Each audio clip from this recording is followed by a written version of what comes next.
What's up, guys? We're here at our campground on the bay. It is a rainy day and I have been working on this little project. This is an old car jack like you would find in your spare tire kit. I don't know what it's off of. It's in English and French. I don't remember what this is off of. Probably some car that I junked. And we had a blowout, as I mentioned in other videos, in our wolf pack, and I ended up having to pull the spare tire kit out of the F350. Fortunately, it was in a pretty easy spot to get to. We didn't have the car seats in because it's all the way underneath the rear seat here. So if you have car seats in, like we do, you have to pull the car seats out. So if you had a flat tire on the road, you got to pull the whole kids out, pull the car seats out, and all that. And I don't know if you can see, the axles in this are somewhat high, but we always have a box of cribbing because we like to crib our stabilizer jacks and everything else.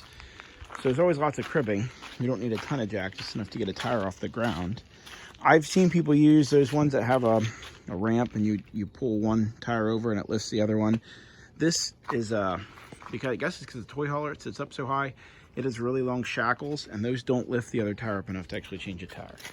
So what I thought I was just start keeping with this. I always have an impact because I use it on our stabilizer jacks, even though they say not to. It works fine for us. So I always have an impact with me. I like to have them with me when I travel anyway. So I welded a nut, actually an old lug nut, on the end of this. And I didn't get it centered perfectly. It doesn't really have to be. The weld's not fantastic. Honestly, I just welded this down, gave it a bunch of heat right before we left, because it's something I've been wanting to do for a while.